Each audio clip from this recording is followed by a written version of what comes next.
Coucou les filles, j'espère que vous allez bien. Moi ça va. Ce sera une semaine un peu spéciale parce qu'il y a des changements qui sont en train de s'opérer en ce moment dans mon organisation. Je suis en train de faire une certification ou bien je commence les cours de préparation à une certification. Quelque chose qui va te permettre de prouver que tu as des compétences dans un domaine précis. Ça fait très longtemps que j'ai envie de la faire, cette certif. Ça va faire depuis 2020. On est en 2023. Donc il est temps de réaliser ses rêves, quoi. La certification, déjà, elle se fait en 3 mois et demi, 4 mois. Et malgré tous les calculs que j'ai pu faire, ça se chevauchait toujours avec l'école coranique. En ce moment, je n'étais pas prête comme toutes les autres fois. Je me suis dit que j'allais le repousser d'une session et commencer dans 4 mois. Et dans 4 mois, je me rends compte encore que oui, c'est la rentrée à l'école coranique et tout. Il va falloir de toutes les façons gérer les deux. J'inspire fort et je me dis, ok, je n'ai qu'à gérer ça maintenant. Maintenant, ça me dérange énormément, ça perturbe mon programme parce que moi, ça me plaisait d'avoir à aller à l'école coranique le samedi matin. C'est vrai que j'étais fatiguée, tu vois. Je pense que vous avez même vu progressivement comment je lâchais prise parce que j'en pouvais plus en fait, je suis fatiguée. Mais quand même quand je le faisais, j'étais satisfaite, tu vois. Ça me plaisait de savoir que ouais, le samedi, je consacre ma matinée à la recherche de la connaissance religieuse. Le dimanche, je m'occupe de moi, je m'occupe de la maison, j'aide ma maman parce que ouais, tu vis quelque part, tu dois quand même prendre le temps de faire le ménage dans cet endroit-là. Donc j'aimais déjà beaucoup l'organisation que j'avais, mais je me sens obligée en fait de ne plus aller à l'école coranique les samedis. Je choisis de faire la certification, donc je ne pourrai plus aller à l'école coranique le samedi. La certification, ça se fait seulement le samedi. Samedi de 10h à 14h ou de 10h à 13h, quelque chose comme ça. Et il me reste juste le dimanche pour l'école coranique. Et vous savez que le dimanche, c'est un jour que j'ai gardé pour moi, pour ma personne, pour la maison, pour passer le temps avec ma maman, pour toutes ces choses-là, pour me reposer aussi, parce qu'on n'est pas des machines, quoi. Et maintenant, je me rends compte que je dois faire tout ça, en plus d'aller à l'école coranique le dimanche, et je ne suis pas confiante. Je dois vous dire que non, je ne suis pas confiante. Je ne pense pas pouvoir le faire. Je ne pense pas pouvoir faire tout ça. Je ne pense pas pouvoir gérer tout ça.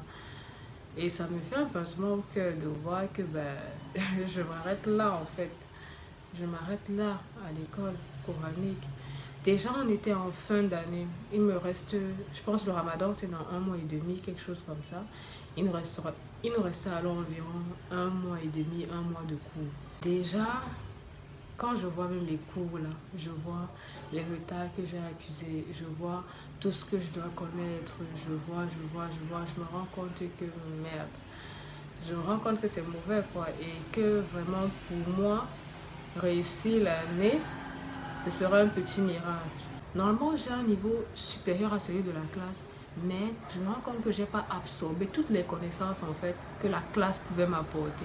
Tout ça pour vous dire qu'à l'école coranique, quand j'ai essayé de visualiser un peu ce que je voulais cette année, vu que je vois comment c'est difficile pour moi, je me suis juste dit, je vais essayer de continuer. Je vais ne vais pas regarder les résultats. Je vais juste décider que je vais faire, par exemple, je dis n'importe quoi, 5 heures de révision par semaine et je vais le faire. Que les résultats soient bons, soient mauvais, je ne vais pas m'occuper de ça. Et là, en fait, je me rends compte que je ne pourrais même pas faire le minimum que j'avais dit que je devais faire, c'est-à-dire aller au moins le samedi. Les révisions, tu vas réviser alors que tu as manqué les cours en fait. Tu n'étais même pas là quand l'enseignant dispensait le cours. Tu vas donc réviser quoi? Question. Vous savez, j'ai beaucoup hésité à continuer les vlogs du week-end. Justement parce que je me disais que je suis là pour inspirer. Je suis là pour montrer aux gens comment faire en fait. Comment moi je parviens à m'en sortir. Comment je réussis à le faire malgré les difficultés. Et j'ai pensé à arrêter parce que je me disais qu'en arrêtant l'école coranique, je ne montrais pas forcément un bon exemple. Tu vois, je ne montre pas un bon exemple. Je ne suis plus celle que j'aurais voulu être sur les réseaux, c'est-à-dire celle qui inspire. Voilà, je m'éloigne quoi, je m'éloigne de mes objectifs, tu vois. Mais j'ai un nouveau état d'esprit en ce moment. Je sais que tout n'est pas toujours succès et je sais que dans toutes les phases que nous traversons, il y a des phases de turbulence. Il y a des moments où ça va pas, on est en bas. Il y a des moments où ça va bien, on gère bien, on est en haut. Et on n'est pas censé seulement partager ces moments-là où ça va bien. L'air de dire, je suis un peu parfaite, quoi. Je suis parfaite, j'ai réussi à allier ça, je fais tout ça. Non, quoi.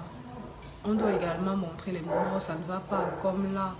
Je vais également vous montrer ces moments où ça ne va pas, où tout ne tourne pas rond, où c'est dur, où je mets une pause pour en fait mieux rebondir plus tard. C'est pour ça en fait que je continue ces vlogs. Voilà les copines, je pense vous avoir fait le tour. Dans le cours que je m'en vais suivre en ce moment, c'est celui de, comment on appelle ça? Project Management Programme. En fait, en 2019, j'ai fait un stage dans lequel j'étais assistant chef de projet. Et je me suis dit que ce stage ne pouvait se clôturer que par la certification en fait. Donc c'est à ce moment-là, depuis 2019, que je me suis dit qu'il faut que je fasse cette certification. Et aujourd'hui, je me suis dit, ça peut plus durer, je dois le faire. Donc c'est ce cours-là que je m'en vais suivre en ce moment. Ça commence à 10 heures. Donc je pense avoir fait le tour. Là, je pense que j'ai encore un peu de temps pour prendre le petit-déj avec ma famille. Et mon aller, j'ai déjà fait mon sac. Et je suis prête. Bon les filles, on est en phase de turbulence. Mais on va gérer. On va gérer. De toutes les façons, ce que je m'en vais faire, la certification, ça fait également partie de mes projets. Voilà, je vais vous dire. Vous savez, dans un test, je ne sais même plus quel test, on m'a demandé quelle est la chose que tu aurais dit à la toi d'il y a 10 ans, à la toi d'il y a 5 ans. Qu'est-ce que tu aurais dit à cette personne-là si tu l'avais vue en face de toi? Et l'une des choses que je m'étais dite à la moi-même de 18 ans, c'est Kalimat ne cesse jamais d'apprendre. Kalimat ne cesse jamais d'apprendre. Malheureusement, bon, pas malheureusement, mais jusque-là, j'ai compris la chose seulement dans le sens islamique de la chose. Ne cesse jamais d'apprendre la religion, ne cesse jamais d'apprendre la science d'Allah. Mais ça s'applique à tout. Ça s'applique à tout. Même professionnellement, pour rester compétitif, tu dois continuer à apprendre.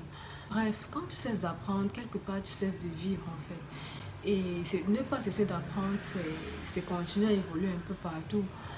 Pendant un long moment, j'ai évolué pour les sciences islamiques. Je pense que ça fait 1 an et demi. Ouais, un peu plus d'1 an et demi que j'ai repris. Et j'ai évolué en fait. Je vais juste faire une pause. Je ne dois pas me sentir coupable, je ne dois pas me sentir, ouais, t'es pas assez bien, oh, tu aurais pu le faire, tu aurais pu gérer tout. Non, je me rends bien compte que je ne peux pas, je ne suis pas tout le monde. Il y a ces gens-là qui sont hyper énergétiques, qui font toutes les choses. Je ne fais pas partie de ces gens-là. Moi, c'est slow motion. Voilà. Et très peu de bavardage, ça fait 15 minutes que je bavarde. Ok. On y va? Filles, j'aime trop porter ces chaussures le week-end. Elles sont vraiment très confortables. Je les ai eues à LC Waikiki. C'est trop cool. En fait, quand je porte ça, je sais que je peux marcher toute la journée. Je peux faire toutes mes courses sans problème. Surtout que j'ai des choses à faire après les cours. Voilà. C'est tard.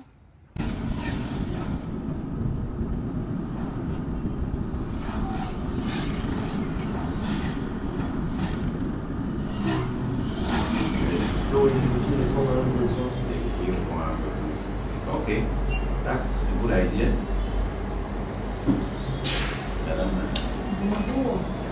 Good morning. Mon projet, c'est un objectif qu'on souhaite atteindre pour lequel on se met des dates limites. C'est un début. Okay, an objective. un but qu'on veut atteindre. Ok.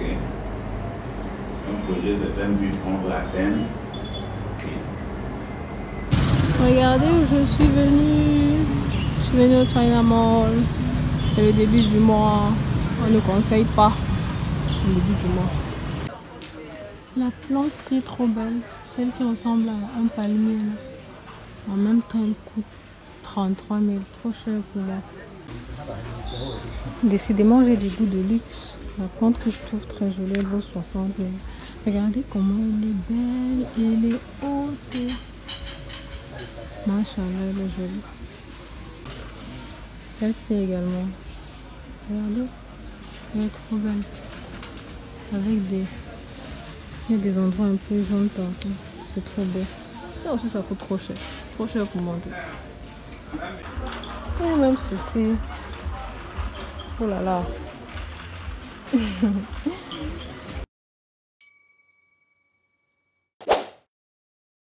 Les scènes de vie en avant que généralement on a pour habitude de banaliser.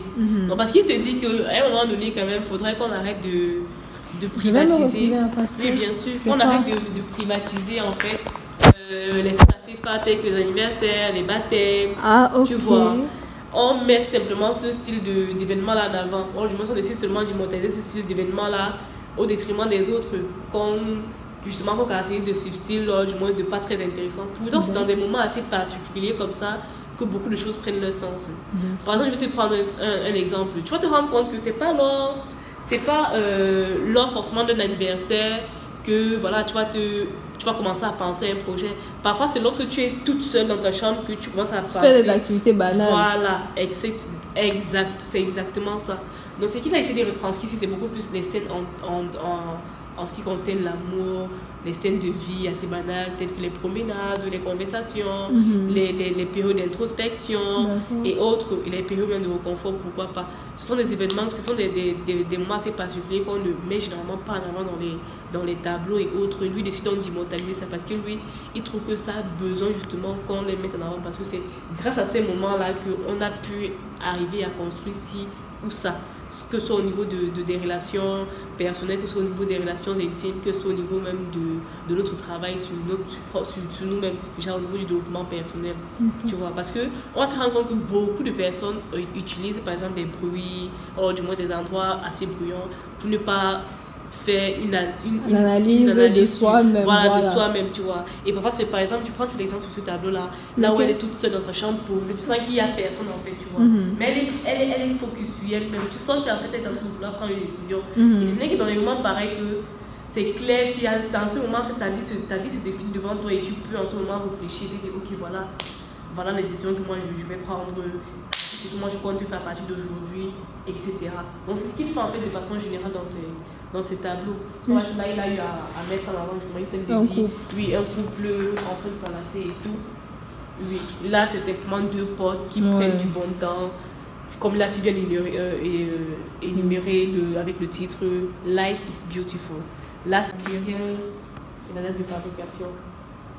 Là également, c'est un couple en train de pique-niquer. Tu vois. Là également, ça c'est un tableau assez phare. Ça c'est un tableau où voilà, on montre la complémentarité dans les couples. Que justement la place de la femme, c'est pas uniquement la cuisine et que voilà, l'homme également il peut le faire. Oui. Est-ce que vous avez une photo de l'artiste? Une photo de l'artiste? Oui. Est-ce qu'il a les cheveux comme ça, comme le monsieur qui dessine tout le temps sur ses... Voilà l'artiste là-bas avec l'une de ses ex.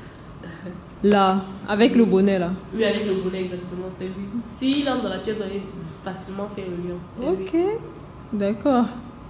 Figuratif, c'est assez portrait, genre les limites de l'art, là on respecte un peu tout et tout ça là, tu vois. Mais là c'est carrément, c'est rempli de liberté, c'est en plein avec la personnalité de l'artiste en fait.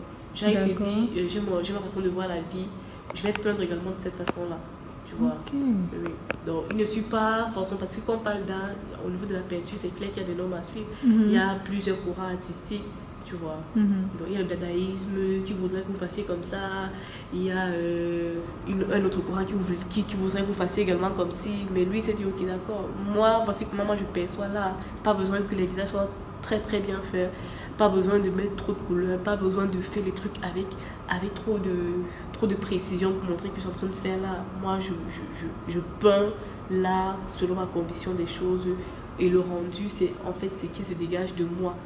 Tu vois, dans une forme de liberté également. Il incite les gens à être en accord avec eux-mêmes, de croire en eux, parce que s'ils ne croyaient pas en lui et que les gens devaient critiquer, on va dire que non, il a mal fait, par exemple, la tête. Exactement, ça ne suit pas les règles. Voilà, on va dire, ah non, tu aurais dû peindre comme ça et tout. Non, j'aurais aimé que tu fasses ci comme ça. Et du coup, il allait même se peindre. Après, il devait être en train de peindre, certes, avoir peut-être de visibilité, avoir du moins de l'argent, mais en n'étant pas forcément en lui-même, accord avec lui, dans son âme. Dans son âme, en fait. Donc, en fait, lui, c'est ce qu'il essaye de déconstruire, ou du moins ce qu'il essaye de mettre en avant pour pouvoir inciter justement les gens à croire en eux, à être libres en fait. Parce que ce n'est que comme ça qu'on pourra facilement vous respecter. Le voici aujourd'hui, il est dans une galerie et pas n'importe quelle galerie. Voilà, donc en fait c'est ça. Il faut s'assumer. Hein. Ah voilà, en fait il faut s'assumer. Et c'est ça le hic avec les artistes. Parce que eux ils décident de s'assumer en fait. Peu importe ce que vous allez dire. Ils ne se cachent pas derrière des pseudo-masques. Genre, ah non, je suis la petite ingénieure, je m'habille convenablement. Plutôt au fond, tu sais que tu aimerais peut-être être libre, t'habiller comme si. Voilà. Explorer tel truc en ce qui concerne la sexualité, en ce qui concerne tout un tas de trucs, mais ils ne peuvent pas parce que justement depuis le bas âge, on nous a dit ah non, tu devrais. Pourtant, au fond, il y a beaucoup de personnes qui aimeraient explorer, ou du moins faire un certain nombre de choses, mais à cause de leur contexte, ils ont peur en fait de se dévoiler et d'avoir même peur de la personne qui sera demain. Parce que voilà, à un moment donné, ils n'ont pas pris le temps de s'étudier et de faire des erreurs, pourquoi pas. C'est exactement dans ce processus-là que je suis en fait. En fait, c'est super. Permets-toi de vivre en fait. On n'est pas venu si t'es pour survivre, on est là pour vivre en fait. Exactement. Oui. Pour se sentir libre. C'est ce que l'artiste en fait nous demande de faire tout simplement. Et tu vois son travail, tellement il a mis de l'âme dans ça que voilà, c'est assez poétique. Quand tu regardes son travail. En fait, son travail, partout tu verras ses œuvres, tu sauras, ça a été fait par lui. Ouais. Son travail parle de lui-même. Genre, quand je dis parler de lui-même, c'est du genre. De sa propre vie, de sa perception. Et aussi, du genre, quand je dis parler de son travail, le travail parle de lui-même, c'est du genre, quand tu vois le tableau, tu as besoin de forcer avant de comprendre. Non, ça te captive, genre, tu ne forces pas en fait. Tu sens que voilà, ça c'est un tableau peur, genre, par une âme d'artiste. Il n'a pas eu à forcer quoi que ce soit. Tu comprends ce que tu veux comprendre. Et puis c'est tout. Ok.